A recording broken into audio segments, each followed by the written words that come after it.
State news express. आज की ताजा खबरों के साथ मैं रूपाली। आइए नजर डालते हैं आज की कुछ खास खबरों पर। आगामी लोकसभा चुनाव को लेकर बालाघाट सिवनी लोकसभा सीट को लेकर आज आखिरी तारीख और अंतिम समय 3 बजे तक था। भाजपा, कांग्रेस, बीएसपी, गोंडवाना गणतंत्र अन्य पार्टी भी नामांकन किया दाखिल, जिसमें से एक अनोखा पहल दिखाई दी। पत्रकारों के द्वारा 2 प्रत्याशी सामने आए हैं। सूरज ब्रह्मे फिरोज खान ने भी नामांकन पत्र दाखिल किया है, जहां पर समस्त पत्रकार मिलकर नामांकन दाखिल किया।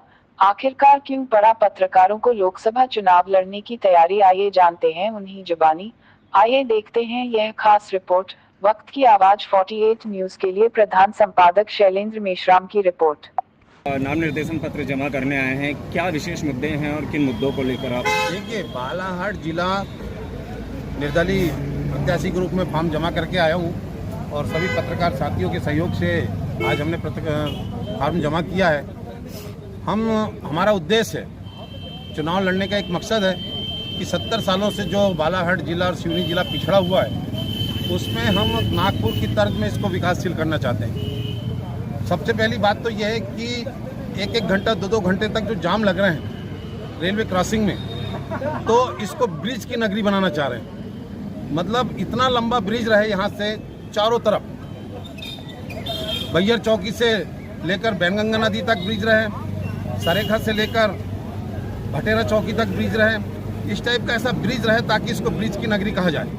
और जब ब्रिज की नगरी ये कहा जाएगा तो ये समझो कि ये बहुत सुंदर लगेगा, लेकिन इसके पहले किसी नेताओं का ध्यान नहीं था। मैं आपसे कहना चाह रहा हूँ, यहाँ कम से कम लाखों की तादाद में बेरोजगार युवा भाई हैं, और यदि ये हमारे जो नेता हैं, जिसके पहले सांसद रहे, चाहे इसके पहले विधायक रहे, मंत्री रहे, अगर ये चाहते तो इनकी बेरोजगारी दूर हो सकती थी, लेकिन इन लोगों ने कभी नहीं सोचा। यहाँ पे कॉपर स्प्लिटिंग प्लांट डाला जा सकता है, जिसमें 10 लाख बेरोजगार लोगों को रोजी मिल सकती है। यहाँ पे बांस उत्पादक क्षेत्र है, यहाँ पे कागज का कारखाना डाला जा सकता है, जिसमें बेरोजगारों की बेरोजगारी दूर होगी। यहाँ पे बीड़ी का उद्योग डाला जा सकता है, क्योंकि तेंदुपत्ता यहाँ पे सबसे ज्यादा बहुआयात मात्रा में है और ये महाराष्ट्र में जाता है। जबकि अगर ये बालाघाट जिले में या सिवनी जिले में हो तो हमारे क्षेत्र के यहाँ के बेरोजगार हमारी बहनें जो घर बैठे उनको काम मिलेगा, और कम से कम ये समझो कि 1000-2000 रुपये पर डे वो कमाएंगी और अपना आर्थिक स्थिति मजबूत करेंगे। लेकिन हमारे नेताओं को कभी उस ओर ध्यान नहीं रहा, और हम इस उद्देश्य को लेकर हम यहाँ चुनाव लड़ रहे हैं, फॉर्म भर रहे हैं और भरा है हमने, और निश्चित है हम चुनाव जीत कर आएंगे।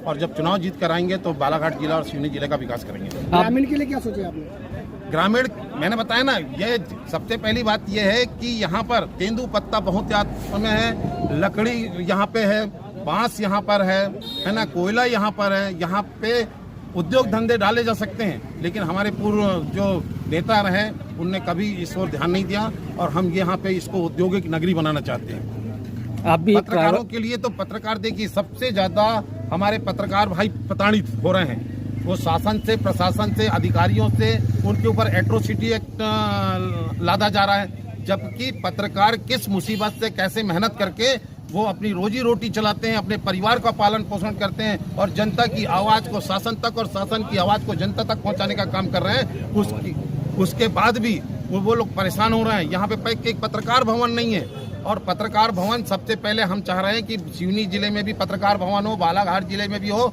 और हर तहसील मुख्यालय में पत्रकार भवन के हम स्थापित करना चाह रहे हैं। ये हमारा उद्देश्य है। पत्रकार एकता जिंदाबाद, जिंदाबाद, जिंदाबाद, लड़ेंगे और जीतेंगे, जीतेंगे भाई, जीतेंगे। पत्रकार एकता जिंदाबाद, जिंदाबाद, जिंदाबाद, लड़ेंगे और जीतेंगे, जीतेंगे भाई, जीतेंगे।